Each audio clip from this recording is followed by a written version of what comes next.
Good morning বন্ধুরা, সবাই কেমন আছো? দেখো, সকালবেলা এখন 8টা বাজে।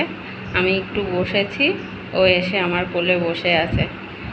মুড়ি খেয়েছে, মুড়ি খেয়ে এসে আমার কোলে বসে আছে। আমি যত ওকে উঠিয়ে দিচ্ছি ও উঠবে না।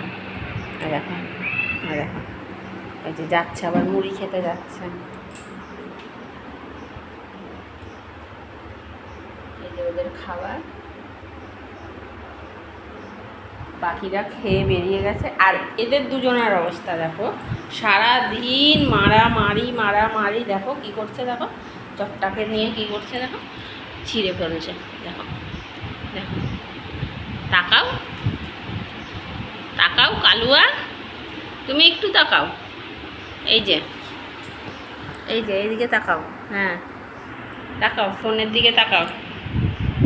দেখেছো? দেখো, এদেরকে একটু আদর করি, এটাই এদের যথেষ্ট। একটু আদর আর একটু খাবার, আর কিচ্ছু চাই না ওদের। বুঝেছো? আমার ঘরের দুয়ার ছাড়া কোথাও যাবে না, কোথাও। এ যদিও একটু এদিক ওদিক চলে যায়, এ তো কোথাও যাবে না। একদম এই ঘরে আমি থাকলে এখানে থাকবে, ওই ঘরে থাকলে ওখানে থাকবে। এই যে এরা বোঝে ওদের কে ভালোবাসে কে ভালোবাসে না, এরা ভীষণভাবে বোঝে এই সমস্ত জিনিসগুলো। দেখেছো কি করছে? দেখো।